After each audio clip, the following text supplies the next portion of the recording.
Hello నమస్తే, నేను అశోక్. తెలంగాణలో మరో కొత్త పార్టీ పుట్టబోతుందా అంటే అవుననే సంకేతాలు ఎక్కువగా కనిపిస్తున్నాయి. బీసీలకు అన్యాయం జరుగుతుంది, బీసీలని ఇప్పటివరకు కూడా రాజకీయాల కోసం వాడుకుంటూ వచ్చారు. కానీ వాళ్ళకి న్యాయం చేయడంలో అన్ని ప్రభుత్వాలు విఫలమైనవి అంటూ కూడా బీసీ వర్గాలన్నీ కూడా పెద్ద ఎత్తున గొంతు విప్పి మాట్లాడుతూ ఉన్నాయి. బీసీలకు న్యాయం జరగాలంటే బీసీ తరఫున ఒక ప్రత్యేక పార్టీ రావాలి, అప్పుడే బీసీలకు న్యాయం జరుగుతుందంటూ కూడా మాట్లాడుతూ వస్తున్నారు. ఇటు కాంగ్రెస్ చూసుకున్నా, బీఆర్ఎస్ చూసుకున్నా, బీజేపీ చూసుకున్నా బీజేపీని రాజకీయంగా వాడుకొని వదిలేశారు తప్పితే వాళ్ళకి ప్రజాబద్ధంగా రాజకీయబద్ధంగా ఎక్కడా కూడా న్యాయం జరిగినటువంటి పరిస్థితి లేదంటే కూడా మాట్లాడుతూ వస్తున్నారు. సో బీసీలకు సంబంధించి కొత్త పార్టీ తెలంగాణలో ఆవిర్భవించబోతుంది అనేటువంటి అంశాలకు సంబంధించి ఈరోజు ఇంటర్వ్యూలో మాట్లాడదాం. ఇంటర్వ్యూలో నాతో పాటు పార్టిసిపేట్ చేస్తున్నారు వట్టే జానయ్య గారు, బీసీ నాయకులు. జానయ్య గారు నమస్తే. నమస్తే బ్రదర్. సో ఏంటి, తెలంగాణకి సంబంధించి ఇప్పుడే ఉన్న పార్టీలు కొట్టుకోలేక ఒకరి మీద ఒకరు రాజకీయంగా ఉన్నాయి. మళ్ళీ మీరు కొత్తగా బీసీ అనే ఒక నినాదాన్ని తీసుకొస్తున్నారు. బీసీలకు ఇక్కడ అన్యాయం జరుగుతుంది, ఇక్కడ బీసీ బలమైన సామాజిక వర్గంగా ఉన్నా కూడా వాళ్ళకి న్యాయం జరగట్లేదని మాట్లాడుతున్నారు. ఏంటి అసలు ఈ గొడవ అంతా? అంటే గొడవే కాదు, వాస్తవం కూడా మీ అందరికి కూడా తెలుసు. ఈ రాష్ట్రంలో దాదాపు స్వతంత్రం రాకముందు వదిలిపెడితే వచ్చిన తర్వాత కూడా 78 ఏళ్ళు దాటిపోతూ ఉంది. సగానికి పైన ఉండమని ఇప్పటి వరకు గతంలో ఉన్నటువంటి ముఖ్యమంత్రి గారు కావచ్చు, ఇప్పుడున్న ముఖ్యమంత్రి గారు కావచ్చు, వారు చేసినటువంటి తప్పుడు లెక్కలు ఒప్పుల లెక్కలు వాళ్ళు చెప్పిన లెక్కల ప్రకారానికే మేము 60% దాటినాం.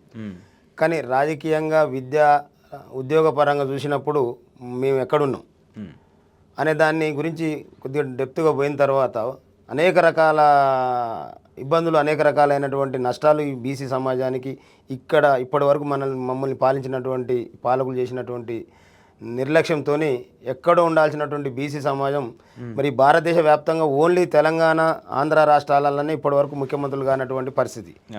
ముఖ్యమంత్రులుగా మేము కాకపోవటమే మాకున్నటువంటి దౌర్భాగ్యం. ఇప్పటి వరకు కూడా 70-80 ఏళ్ళ నుంచి ఈ అగ్రవర్ణ 3-4% లేనటువంటి వాళ్ళని మేము అధికారంలోకి పంపించి మరి ఈ రాష్ట్రంలో అంటే ఎస్సీ, ఎస్టీ, బీసీ మైనార్టీలు కలుపుకొని 90% పైన ఉన్నటువంటి మేము పాలకులుగా వాళ్ళని ఎంచుకోవడమే మేము చేసినటువంటి తప్పు అనేటటువంటి వాస్తవాన్ని గ్రహించడం. కాబట్టి మరి వాళ్ళు ఈ రాష్ట్రంలో చూసుకుంటే బీజేపీ, బీఆర్ఎస్, కాంగ్రెస్ ఏ పార్టీ చూసినా అగ్రవర్ణాల ఆధిపత్యంలోనే ఆ పార్టీల మనుగడ సాగుతూ ఉంది. మరి ఆ పార్టీలో అగ్రవర్ణాల చేతులు ఉన్న తర్వాత మా బీసీలకు అవకాశాలు కల్పిస్తాయంటే ఈ 80 ఏళ్ళ రాజకీయ ప్రస్థానంలో ఎక్కడ కూడా అవకాశాలు రాలేదు. మొన్నటికి మొన్న కాంగ్రెస్ పార్టీ కామారెడ్డి డిక్లరేషన్ కావచ్చు, ఇంకో డిక్లరేషన్ కావచ్చు, పార్లమెంట్ పరిధిలో ఇస్తామని, 2 ఎమ్మెల్యే స్థానాలు ఇస్తామని, 42% రిజర్వేషన్ ఇస్తామని, విద్యా ఉద్యోగ అవకాశాలు కల్పిస్తామని కల్లబొల్లి మాటలు చెప్పి అధికారంలోకి వచ్చినటువంటి కాంగ్రెస్ పార్టీ కూడా ఇవాళ ఏవి కూడా ఇవాళ వాళ్ళు ఇచ్చినటువంటి శాసన మండలి కావచ్చు, కార్పొరేషన్ కావచ్చు, ఇంకా ఉద్యోగాలలో కావచ్చు ఆ 42% దాన్ని ఇంప్లిమెంట్ చేయకుండానే ఉద్యోగాలు భర్తీ చేసుకుంటూ వస్తూ ఉన్నారు. కానటువంటి ఏదైతే 42% స్థానిక సంస్థల్లో దాన్ని పట్టుకొని ఏలాడి ఢిల్లీకి పోయి ధర్నా చేయటం, హైదరాబాద్లో ధర్నాలు చేయటం ఏంటంటే ఇంకా మా బీసీ సమాజాన్ని, బీసీ ప్రజల్ని అంటే మోసం చేసేటటువంటి కోణంలో ప్రయత్నాలు జరుగుతున్నాయి. బీఆర్ఎస్ పార్టీ అధికారంలో ఉండి 10 సంవత్సరాలు బీసీల యొక్క ఓట్లతో అధికారంలోకి వచ్చినటువంటి బీఆర్ఎస్ పార్టీ ఉన్నంతకాలం బీసీలందరినీ అనగదొక్కి బీసీలలో కొద్దిగా గొంతున్నటువంటి వాళ్ళని, కొంత పవర్ఫుల్గా ముందుకు వచ్చినటువంటి వాళ్ళందరినీ కూడా అణచివేసి డమ్మీలను తీసుకొచ్చి పైన పెట్టి వాళ్ళ అధికారం చెలాయించి అయిపోగానే వాళ్ళ బిడ్డ రూపంలో ఆమె వచ్చి వాళ్ళ మా కోసం ఏదో బీసీలకు ఉద్యమం చేసి బీసీలకు రాజ్యాధికారం రావాలని ఈ కలబులి మాటలు చెప్పడం అనేది ఇలా బీజేపీ పార్టీ బీసీ ముఖ్యమంత్రి అంటుంది, ఉన్న ప్రెసిడెంట్లను పీక్ పక్కకు పడేసి ఓసీలను తీసుకొచ్చి పెడతాం. అంటే ఇవన్నీ కూడా లంకలో పుట్టిన వాళ్ళంతా రాక్షసులు అవుతారు తప్ప ఎక్కడ కూడా వాళ్ళు మంచి వాళ్ళు కారు. కాబట్టి ఇన్నాళ్ళ తర్వాత మా జాతులలో కూడా బీసీ వర్గాలలో చదువుకొని అంత ఇంత అవగాహన కలిగి ఇవాళ వచ్చినాం. సోషల్ మీడియాలో చాలా విస్తృతంగా ఇవాళ ఈ క్షణం ఇక్కడ మనం మాట్లాడుకుంటున్నాం అంటే ఇందులో నుంచి బయటికి వెళ్ళేలోపే చివరి వరకు జరుగుతుంది, దేశవ్యాప్తంగా కూడా వెళ్ళిపోతుంది. అంటే అట్లాంటి వ్యవస్థ తయారైనాక కూడా బీసీలు ఇంకా అగ్రవర్ణాలు పెట్టినటువంటి పార్టీల్లో ఉండి వాళ్ళ దగ్గర బాంచం ద్వారా అనే పరిస్థితుల నుంచి విముక్తి కల్పించాలనేటటువంటి గొప్ప ఆలోచనతో ఇవాళంతా ఏకమై మనకంటూ ఒక పార్టీ కావాలి, అది మనమే నాయకత్వం వహించాలి, అది బీసీల కోసం పుట్టినటువంటి పార్టీగా ఉండాలనేటటువంటి ఆలోచన వచ్చింది. కాబట్టి ఇవాళ ఇక్కడ ఉన్నటువంటి బీసీ సమాజం ఒత్తిడి మేరకు వాళ్ళందరి కోరిక మేరకే పార్టీ రాబోతూ ఉంది. అతి తొందరలోనే లాంచ్ చేసుకొని అన్ని ఎన్నికలలో పోటీ చేస్తాం. ఈ 80 ఏళ్ళ జరిగినటువంటి ఏవైతే ఉన్నాయో వాటన్నిటికీ 2028లో వాటి ముగింపు పలికి రాజ్యం అధికారంలోకి వచ్చి మా జాతలకు కావాల్సినటువంటి అవసరాలన్నిటిని కూడా తీర్చుకునే ప్రయత్నంలో మేము ముందుకు పోతా ఉన్నాం. అంటే ఇప్పుడు తీన్మార్ల మల్లన్న లాంటి ఎమ్మెల్సీ ఆయన కూడా ఇప్పుడు ప్రజెంట్ ఆల్రెడీ ఒక పార్టీ నుంచి గెలిచి బయటకు వచ్చేసి ఆయన కూడా వ్యతిరేకంగా గలం వినిపిస్తున్నారు. బీసీలకి న్యాయం జరగాలని చెప్పేసి ఆయన మాట్లాడుతున్నారు. ఆయన కూడా నేను ఒక పార్టీ పెడతాను, మా బీసీలందరినీ కలుపుకుపోయి ముందుకెళ్తానని చెప్తున్నారు. సో మీరు కూడా బీసీలకు సంబంధించి న్యాయం చేయాలని చెప్పేసి మీరు మాట్లాడుతున్నారు. సో ఇలా కొంతమంది వ్యక్తులు, కొంతమంది బయట పాపులర్గా ఉన్నటువంటి మీలాంటి వాళ్ళు కావచ్చు, మల్లన్న కిషన్ లాంటి వాళ్ళు కావచ్చు, వీళ్ళందరూ బయటకు వస్తున్నప్పుడు అంటే కలిసి ఐకమత్యంగా ఒక దాన్ని నిర్మించి దాంట్లో ముందుకెళ్ళే అవకాశం ఉంటుందా, లేకపోతే ఎలా ఉంటుంది? వాళ్ళ మల్లన్న వేరు మేము వేరు కాదు. ఈ రాష్ట్రంలో ఉన్న బీసీలు అందరూ కూడా ఇవాళ మల్లన్న వైపే ప్రయాణం చేస్తూ ఉన్నారు. ఎందుకు అంటే తెలంగాణ రాష్ట్రం ఏర్పాటైతే ఇక్కడ ఉన్నటువంటి నీళ్లు నియామకాలు నిధులు అనేటటువంటి కాన్సెప్ట్ తెలంగాణ రాష్ట్రం వచ్చింది. ఆ తర్వాత తెలంగాణ రాష్ట్రం ఏర్పాటైన తర్వాత అన్ని పక్కకు పోయి ఈ కేసీఆర్ చేస్తున్న దుర్మార్గం మీద ఈ కేసీఆర్ అనే నాయకుడిని తెలంగాణ నుంచి తరిమితే తప్ప మన బీసీలకు రాజ్యం రాదు అనే కాన్సెప్ట్తో 10 సంవత్సరాలు నిక్కచ్చిగా కొట్లాడినటువంటి వ్యక్తి తీన్మార్ మల్లన్న. ఇవాళ వాళ్ళని అధికారం నుంచి పంపించడం కోసం అప్పుడున్నటువంటి పరిస్థితుల్లో కాంగ్రెస్ పార్టీ మనకు ప్రత్యామ్నాయం కనపడితే కాంగ్రెస్ పార్టీ వెంట పోయి కాంగ్రెస్ పార్టీ ఏదైతే కామరెడ్డి డిక్లరేషన్ బీసీలకు ఏదైతే హామీలు ఇచ్చిందో వాటన్నిటిని నమ్మి కాంగ్రెస్ వెంట ప్రయాణం చేసి కాంగ్రెస్ పార్టీ అధికారంలోకి రావడం కోసం ప్రయత్నం చేసిన వ్యక్తి తీన్మార్ మల్లన్న. అధికారంలోకి వచ్చిన మరుక్షణమే మళ్ళీ వాళ్ళు అగ్రవర్ణ పాలకులే కాబట్టి మళ్ళీ వాళ్ళు బీసీలను ఎట్లా మోసం చేయాలనేటటువంటి కుట్రలు పనుతున్న సందర్భంలో తన పార్టీని కూడా లెక్క చేయకుండా మీరు బీసీలకు ఇచ్చిన మాట నిలబెట్టకపోతే మేము ఊరుకునే ప్రసక్తి లేదనేటటువంటి కులగణన మీద జరిగినట్టు సర్వే మీద ఆయన అపోజ్ చేయడంతోనే ఆ పార్టీ సస్పెండ్ చేయబడింది. ఆయన మొత్తానికి ఈ పార్టీ చేసినా ఆ పార్టీ చేసినా అంతిమంగా బీసీలకు అధికారం రావాలనేది ఆయన కాన్సెప్ట్. బీసీలకు రావట్లేదు కాబట్టి బయటకు వెళ్ళి అలా ఎమ్మెల్సీగా ఉన్నప్పుడు కూడా పార్టీ సస్పెండ్ చేసిన వచ్చిన బీసీల రాజకీయ అభివృద్ధి లక్ష్యంగా ఇవాళ ఇక్కడ ఉన్నటువంటి మాలాంటి వాళ్ళందరినీ కూడా సమీకరించి బీసీలకు రాజ్యం రావాల్సిన అవసరం ఎందుకుంది, మనం ఇప్పటివరకు ఎక్కడున్నాం, మనకున్నటువంటి రాజకీయంగా కావచ్చు ఉద్యోగపరంగా మనకు జరుగుతున్నటువంటి అన్యాయం ఎక్కడ జరుగుతూ ఉంది, అసలు ఈడబ్ల్యూఎస్ రిజర్వేషన్ ఏంది, వీటన్నిటి మీద చాలా క్లుప్తంగా మా సమాజాన్ని ఎడ్యుకేట్ చేస్తూ ఇక్కడ ఉన్నటువంటి మాలాంటి వాళ్ళందరినీ కలుపుకొని బీసీలో కొంతమంది ఉంటారు అటు ఇటు మాట్లాడేవాళ్ళు, అట్లా కాకుండా నికార్స్ అయినటువంటి బీసీ నాయకత్వం బలపడాలి, బీసీలకు అధికారం రావాలనేటువంటి వాళ్ళందరినీ కూడా ఇలా సమీకరించి భవిష్యత్ అంటే అతి తొందరలోనే స్థానిక సంస్థల ఎన్నికలకు ముందే మేము పార్టీని అనౌన్స్ చేయబోతా ఉన్నాం. ప్రజలందరూ కూడా చాలా సిద్ధంగా ఉండరు. అది మల్లన్న గారి నాయకత్వమే, ఇంకా మరో నాయకుడు లేడు తెలంగాణ రాష్ట్రంలో. బీసీల కోసం అనేక మంది ఆర్ కృష్ణన్ లాంటి వాళ్ళు, జాదల్సిన అన్నాడు ఫీజు రియంబర్స్మెంట్ కోసం దానికోసం కొట్లాడారు. కానీ రాజ్యాధికారం రావాలని కొట్లాడేటటువంటి ఏకైక నాయకత్వం ఉన్నటువంటి ఆ పటిమ కలిగినటువంటి నాయకుడు తీన్మార్ మల్లన్న. కాబట్టి ఇక్కడ ఉన్నటువంటి బీసీ సమాజం అంతా కూడా ఆయన వెంటనే ప్రయాణం చేస్తూ ఉంది. అందరం కలిసి ఐక్యమైనం ఆల్రెడీ అంతిమంగా పార్టీ తీసుకొచ్చుకొని మేము ఎందుకు అంటే ఇలా మాకు ఎవరితో అవసరం లేదు, మాకు రాష్ట్రమో కేంద్రమో ఏదన్నా బిల్లు పాసో చేయాల్సిన అవసరం లేదు. ఎందుకంటే మమ్మల్ని మేము మా బిల్లు అంటే మా ఓట్లను మేము వేసుకుంటే మేము మా నాయకులను తీసుకుపోయి ముఖ్యమంత్రిని చేసుకొని మా జాతులకు ఏమేమి కావాలనో ఎక్కడెక్కడ మాకు ఉద్యోగాలకు సంబంధించినటువంటి రాజకీయాలకు సంబంధించినటువంటి అవకాశాలు కోల్పోతున్నాం వాటన్నిటిని భర్తీ చేసుకుంటాం. కాబట్టి మేము ఆ వైపుగానే ప్రయత్నం చేస్తున్నాం. ఎట్లా ఉంటుంది వట్టేజ్ అనే రోల్ ఆ పార్టీకి ఒకవేళ ఎస్టాబ్లిష్ అయితే ఆయన రోల్ ఎలా ఉండబోతుంది? ఏముంటుంది, అందరిలో నేను ఒకరిని. బీసీలకు రాజ్యాధికారం రావాలని కోరుకుంటున్నటువంటి వ్యక్తులలో అందరిలో ఒకనిగానే మేము అందరం కలిసిపోతాం. ఇంకా ప్రత్యేకమైన రోల్ ఏం లేదు. మా అందరి రోలు కూడా బీసీలకు రాజ్యాధికారం రావటం. ఓకే, సో మీరు కూడా ఆ వైపుగా అడుగులు వేస్తున్నారు 100%. ఇప్పుడు ఆల్రెడీ ఇక్కడ ఉన్నాయే మూడు పార్టీలు బాగా ఎస్టాబ్లిష్ అయిపోయినాయి. బీఆర్ఎస్ గ్రౌండ్ లెవెల్ నుంచి అంటే తెలంగాణని తీసుకొచ్చింది బీఆర్ఎస్ అని చెప్పి గ్రౌండ్ లెవెల్ ఎవరికి వెళ్ళినా చెప్తున్నారు. కాంగ్రెస్ కూడా పుట్టి బాగా బలంగా ఉన్నటువంటి పార్టీ, బీజేపీ కూడా ఇప్పుడు బలంగా తయారైంది. ఇక్కడ మూడు పార్టీలు కొట్టుకునే పరిస్థితి ఉన్నప్పుడు కొత్తగా ఇంకో పార్టీ వచ్చి బీసీలకి మేము న్యాయం చేస్తామని వస్తున్నప్పుడు ప్రజల్లో ఆదరణ వస్తుందా? ఇప్పుడు మీరు ఇక్కడ 3 పార్టీలలో కూడా వాళ్ళు ఉన్నది 3% ఓట్లు. ఈ 3% వల్ల ఓట్లు ఈ 3 పార్టీలు పంచుకుంటే తలా 3, 4, 1, 2 ఓట్లతో వాళ్ళు బయటికి వెళ్ళిపోవాలి. వాళ్ళకు మాకు పోటీ కాదు. ఇక్కడ ఉన్నటువంటి 90% పైన ఉన్నటువంటి ఓటర్లమైనటువంటి మాకు ఇప్పటివరకు ఒక పార్టీ లేదు. ఇవాళ మేము పార్టీని తీసుకొచ్చుకుంటున్నాం. మా పార్టీ వచ్చిన తర్వాత మేము గాళ్ళ వైపు మాకేం పని ఉంటుంది? వాళ్ళకు ఉన్నటువంటి ఆ 3-4% ఓట్లు వాళ్ళు షేర్ చేసుకొని తల ఆయన వేసుకొని వెళ్ళిపోవాల్సిన దుకాణం ఖాళీ చేసుకొని. గతంలో చూసినాం ఈ రాష్ట్రాన్ని పాలించింది ఇప్పటివరకు మెజారిటీగా ఉమ్మడిగా ఉన్నప్పుడు ఆంధ్ర వాళ్ళు పరిపాలన చేశారు. కానీ ఆంధ్ర వాళ్ళ పరిపాలనలో తెలంగాణ జరుగుతున్నటువంటి అన్యాయం మీద గ్రహించిన తర్వాత, తెలంగాణ మూవ్మెంట్ వచ్చిన తర్వాత, తెలంగాణ పోరాటాన్ని మొదలుపెట్టిన తర్వాత ఇక్కడున్న ప్రజలందరూ వన్ సైడ్ అయిపోయారు కదా. ఆంధ్ర నాయకులు, మంత్రులు, ముఖ్యమంత్రులు చేసినటువంటి చరిత్ర వాళ్ళదే. కానీ వాళ్ళు ముఖ్యమంత్రులు ఉండి వాళ్ళు బలంగా ఉండరు కదా, వాళ్ళని వ్యతిరేకించి తెలంగాణ ఏడైతే తెలంగాణ సాధ్యమవుతుందా అనుకున్నటువంటి స్థితి నుంచి వచ్చినాం కదా, తెలంగాణ సాధించుకున్నాం కదా. తెలంగాణలో ఉన్న పుట్టిన ప్రతి బిడ్డ తెలంగాణ రాష్ట్ర ఏర్పాటు కావాల్సిన అవసరం ఉందని గుర్తించింది. కాబట్టి టీఆర్ఎస్ పార్టీ అధికారాన్ని ఇచ్చినటువంటి, రాష్ట్రాన్ని ఇచ్చినటువంటి కాంగ్రెస్ పార్టీని కూడా విభేదించి ఎందుకు టీఆర్ఎస్ కోట్లేసినట్టే టీఆర్ఎస్ పార్టీ అనేది తెలంగాణ రాష్ట్రంలో ఉన్నటువంటి సమాజానికి జరుగుతున్న అన్యాయం మీద గొంతెత్తి రాష్ట్రం ఏర్పాటు కావాలని అదే లక్ష్యంగా పనిచేసింది. ఇవాళ మేము కూడా ఏంటంటే సగానికి పైనటువంటి బీసీలము, మాకు తోబుట్టులు అయినటువంటి ఎస్సీ ఎస్టీ బీసీ మైనార్టీ వర్గాలు అందరం కలిసి 90% పైనటువంటి మేము ఈ 3% లేనటువంటి వాళ్ళ కాడికి పోయి మేము బీఫామ్ల కోసం వెయిట్ చేయడం ఏంది, వాళ్ళ ఇళ్ళ ముందర కూర్చోవటం, మేము ఓట్లు వేసి అధికారం ఇచ్చిన తర్వాత వాళ్ళకి ఎట్లా కావాలి కాయటం ఏంది, మాకు ఇచ్చే చిన్న చిన్న పదవుల కోసం చేతులు కట్టుకుని దండం పెట్టడం ఏంది, వీటన్నిటిని అనుభవించడం కదా 70-80 ఏళ్ళ ఈ ఉన్నత వర్గాలకు అధికారాన్ని ఇచ్చి మేము చేతులు కట్టుకుని నిలబడేటటువంటి పరిస్థితులనే బతికినాం. కాబట్టి వీటన్నిటిని రివైజ్ చేసుకొని ఎక్కడికక్కడ చర్చ చేసుకొని ఇదంతా కారణం, దీనికి అంతటి కారణం ఎవరు, ఆయనకు పదవి ఇచ్చిందే మనం అడుక్కునేది ఏంది అంటే ఇంకా ఎప్పుడు ఇంకెన్నడూ మన జాతులకు చైతన్యం రావాలంటే ఒక బలమైనటువంటి కాన్సెప్ట్ ఇలా మా జాతులలో చర్చ జరుగుతూ ఉంది.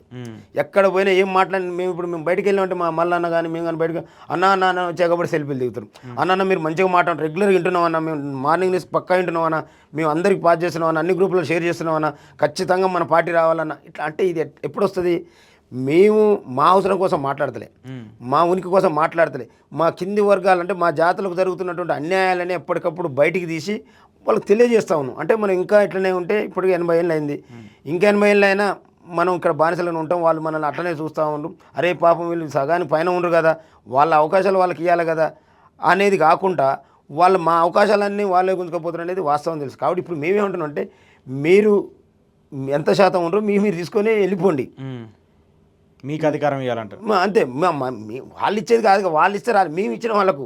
ఇప్పుడు మనం ఏంటంటే వాళ్ళని పక్కకు పెట్టేసి మనకు వాళ్ళ ఓట్లు వద్దు, వాళ్ళు వద్దు, మన ఓట్లు మనం వేసుకుందాం, మన రాజ్యాన్ని మనం తెచ్చుకుందాం. ఆ తర్వాత వాళ్ళకు కూడా అందులో ఉన్నటువంటి వెనకబడిన వర్గాలు ఎవరైనా ఉన్నా కూడా వాళ్ళకు కూడా సముచితమైన స్థానాన్ని ఇద్దాం. వాళ్ళు చేసినటువంటి దుర్మార్గం మేము చేయం, ఎందుకంటే మేము ఆ టైప్ ఆఫ్ కాదు కాబట్టి. మేము విశాలమైనటువంటి హృదయాలు కలిగినటువంటి విశాలమైనటువంటి సమాజం కలిగినటువంటి వాళ్ళం కాబట్టి మా తోబుట్టువులుగా మాదిరిగా చూసుకునేటటువంటి. కానీ వాళ్ళు ఏంటంటే మేము పాలించేటటువంటి వర్గమే, వీళ్ళు ఎప్పుడు పాలితులుగానే ఉండాలి, మేము పాలకులుగానే ఉండాలని అట్లా నిర్ణయించుకొని 80 ఏళ్ళ నుంచి మమ్మల్ని ఇట్లా అణిచివేసి మాకు అవగాహన రాకుండా, మాకు విద్య అందకుండా, ఉద్యోగ అవకాశాలు అందకుండా, రాజకీయ అవకాశాలు అందకుండా తొక్కిపట్టి 80 ఏళ్ళని పూర్తి. ఈ 80 ఏళ్ళ పాపాలన్నింటినీ కూడా కడిగేసి ఆ ప్రాయచిత్తాన్ని వాళ్ళకు అందించేటటువంటి బాధ్యతలో మేము ఉంటాం. ఓకే, కాదన్న ఇప్పుడు ఆల్రెడీ తెలంగాణలో కేసీఆర్ గారు ఆయన తెలంగాణ వచ్చినప్పుడు దళితుడిని ముఖ్యమంత్రి చేస్తా అన్నారు, 10 ఏళ్ళు అయిపోయింది. ఆ తర్వాత బీజేపీ బీసీ ముఖ్యమంత్రి అని చెప్పేసి నినాదాన్ని తీసుకొచ్చింది. సరే వాళ్ళు గెలిచారా లేదా అని పక్కన పెట్టేది. ఆల్రెడీ రేవంత్ రెడ్డి గారు ఇక్కడ తెలంగాణలో ముఖ్యమంత్రిగా ఉన్నారు. సో ఏడే ఇట్లానే ఉంటే ఇప్పుడు మీరు కొత్తగా బయటకు వచ్చేసి మీరు కొత్తగా ఒక పార్టీని పెట్టి మమ్మల్ని ముఖ్యమంత్రి చేయండి అంటే ప్రజలు నమ్ముతారు అసలు ముందు? అంటే ఇప్పుడు మీరే చెప్పారు కదా, బీఆర్ఎస్ పార్టీ దళితుని ముఖ్యమంత్రిని చేస్తా అన్నది. ఆయన అగ్రవర్ణ నాయకుడే కదా, దళితుని ముఖ్యమంత్రి చేస్తా అని అధికారంలోకి వచ్చిన తర్వాత దళితుని మర్చిపోయి దళితులకు ఉన్నటువంటి పదవులను కూడా రద్దు చేసి దళితుల్ని ఎటు కాకుండా చేసినటువంటి చరిత్ర బీఆర్ఎస్ పార్టీ. అది మీరే చెప్పారు, మీరే ఒప్పుకుంటారు. రెండవది బీజేపీ పార్టీ బీసీ ముఖ్యమంత్రిని చేస్తా అని చెప్పి ప్రజలు నమ్మించి ఎన్నికలలోకి వచ్చి ఎన్నో సీట్లు సంపాదించుకొని వచ్చే ముందే బీసీగా ఉండబడినటువంటి ప్రెసిడెంట్ని తీసి పడేసి మళ్ళీ ఓసీని ప్రెసిడెంట్ పెట్టుకున్నటువంటి చరిత్ర బీజేపీ. అంటే మా బీసీ సమాజానికి మీరు చెప్పేదంటేనే సమాధానం ఉంది. ఇక Congress party Revanth Reddy BC declaration అని పెట్టి కామారెడ్డి దగ్గర బీసీలకి ఇన్ని టికెట్లు ఇస్తామని నమ్మించి నమ్మబలికి పార్లమెంట్ పరిధిలో 2 ఇస్తా అన్నారు, కాంట్రాక్టులలో 42% ఇస్తా అన్నారు, ఉద్యోగ అవకాశాలలో 42% ఇస్తా అన్నారు. ఇవన్నీ ఇంప్లిమెంట్ చేస్తామని చెప్పి కనీసం ఇవాళ చేసేటటువంటి ఎమ్మెల్సీలలో కావచ్చు, కార్పొరేషన్ చైర్మన్లలో కావచ్చు, ఉద్యోగాలు భర్తీ చేస్తున్నటువంటి వాటిలలో కావచ్చు, ఎక్కడ కూడా ఆ రేషియోని పాటించకుండా మోసం చేస్తున్నారని మీరే చెప్పారు. నేను చెప్పడం, నేను యాజ్ ఏ బీసీగా నేను ఉన్నాయి లేనట్టుగా ఉన్నట్టుగా నేను చెప్పడం కాబట్టి మీరు చెప్తారు. ఇవన్నీ మీరు చెప్తున్నట్టుగా ప్రజలందరూ వింటా ఉండు. ఇంత తెలుసుకున్నాక ఇంత అన్యాయం జరుగుతుందని తెలిసిన తర్వాత ఇంకా ఆ పార్టీల వైపు మా వాళ్ళకి ఏం అవసరం అని అటు చూస్తున్నట్టు. ఇప్పటివరకు ఆల్టర్నేట్ పార్టీ లేదు కాబట్టి ఏదో ఒక పార్టీలు ఉండాలి, మన ఉనికిని చాటుకోవాలంటే ఏదో ఒక పార్టీలు ఉండాలి. కాబట్టి ఆ ఉనికిని చాటుకోవడం కోసం ఇప్పుడు మా దాంట్లో పార్టీని పెట్టే స్థాయికి వచ్చేటటువంటి నాయకత్వాన్ని 80 ఏళ్ళ నుండి వీళ్ళు రానియలే.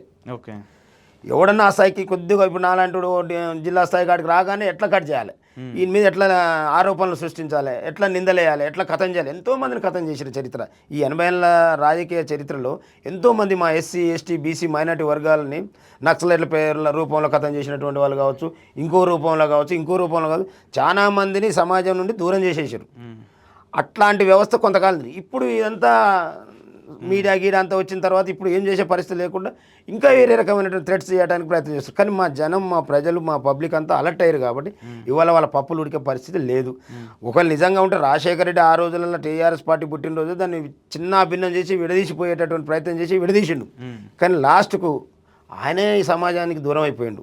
ఆ తర్వాత ఇక్కడ ఉన్నటువంటి ప్రజల కోరిక బలమైంది కాబట్టి ఆ రాష్ట్రం సిద్ధించింది. ఈ రాష్ట్రాన్ని ఈ ప్రజలు ఇక్కడ ఉన్నటువంటి ప్రజలు ఏలుబడి చేసుకురు. కానీ ఇక్కడ కూడా ఏం జరుగుతుందంటే మళ్ళీ ఆ 3-4% లేనటువంటి వాళ్ళ చేతులకి అధికారం పోయింది కాబట్టి ఆనాడు మా ప్రొఫెసర్ జయశంకర్ సార్ తెలంగాణ ఉద్యమం చేస్తున్న సందర్భంలో ఈ మాట చెప్పిండు.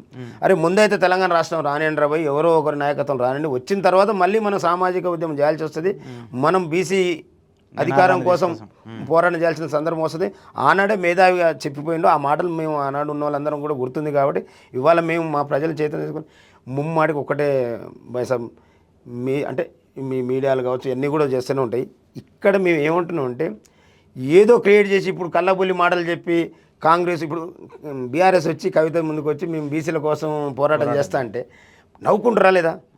ఇవాళ బీజేపీ పార్టీ బీసీ ముఖ్యమంత్రిని, అరే నీకు బీసీ ఉన్న బీసీ ప్రెసిడెంట్ బీకేసి బీసీ ముఖ్యమంత్రి అంటే నవ్వుకుంటారా? నవ్వుకోవట్లేరా? రేవంత్ రెడ్డి గారు నరాన రెడ్డి అహం ఉంటుంది. కానీ నువ్వు ఎన్నికల ముందు నీ అంటే ఆపద మొక్కులు మొక్కిను, కనీసం వాటినైతే ఫుల్ఫిల్ చేయాలిగా ఎంతో కొంత మాకు. నువ్వు ఇమీడియట్గా అధికారంలో రాగానే మా అన్ని కుండ కింద తీసి ఇక మిమ్మల్ని ఎట్లా నమ్ముతాం మేము? ఏ రకంగా మీరు ఇంకా వాళ్ళకి చివరి ఎన్నికలబ్బా, ఓసీ అగ్రవర్ణాలు ఎవరైతే ఉన్నారో వాళ్ళకి ఇవే చివరి.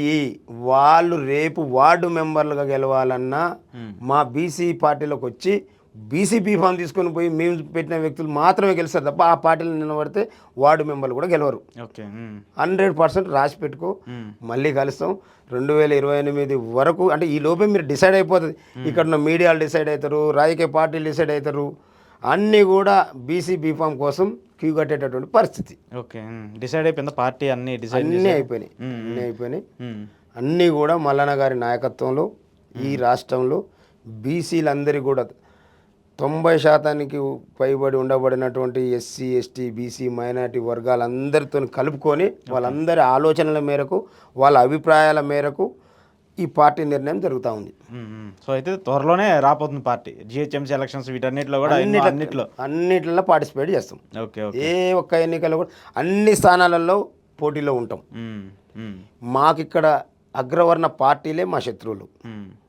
ప్రజలకు సంబంధించిన అంశాలు కావచ్చు, మీ సామాజిక వర్గం మెయిన్గా అంతే. మాకు ఇప్పటి వరకు మమ్మల్ని పరిపాలించినటువంటి ఏ పార్టీ కూడా మాది కాదు. ఏ పార్టీ చూసినా ఒక పార్టీకి దొర ఉంటాడు, ఒక పార్టీకి పటేల్ ఉంటాడు, ఇంకో పార్టీకి రావు ఉంటాడు. కాబట్టి వాళ్ళు ఎట్లా చేయగలుగుతారు చెప్పు? వాళ్ళు ఇప్పుడు మాకు ఏ రకమైనట్టు సహకరించగలుగుతారు? ఎవరైనా తన వాళ్ళ కోసం ప్రయత్నం చేస్తారు కదా. ఇంకా మేజర్గా ఏంటంటే అత్యంత తక్కువ పర్సెంట్ కలిగినటువంటి వాళ్ళు వాళ్ళ యూనిటీ ఎట్లా అంటే ఇంకెప్పటికీ వీళ్ళని రాని అంటే మెజారిటీ ప్రజలు కాబట్టి వీళ్ళు మేల్కొనియద్దు అంటే వీళ్ళకు విద్యకు వైద్యానికి ఉద్యోగ అవకాశాలకు చాలా దూరంగా చాలా ప్లాన్డ్గా మమ్మల్ని ఉంచి 80 ఏళ్ళు వాళ్ళు సక్సెస్ఫుల్గా మమ్మల్ని పరిపాలించగలిగారు. అంటే మమ్మల్ని నిర్బంధించడంలో మమ్మల్ని తొక్కిపెట్టడంలో చాలా సక్సెస్ అయ్యారు. కానీ ఇప్పుడు అది సాధ్యం కాదు. ఇక వాళ్ళ కళలు ఇంకా ఏమన్నా అధికారం చేతులు ఉంది కదా నేను కుట్రలు యంత్రాలు చేయకపోతే హీనాతిహీనంగా ఘోరాతి ఘోరంగా వాళ్ళు ఈ సమాజం నుండి దూరం చేయబడతారు. ఓకే, చూద్దాం మరి మీరు కొత్త పార్టీ పెట్టబోతున్నారు, దానికి సంబంధించిన thank you sir, thank you very much. ఇది జానయ్య గారితో ఈరోజు స్పెషల్ ఇంటర్వ్యూ. చూస్తూనే ఉండండి ఈహా టీవీ.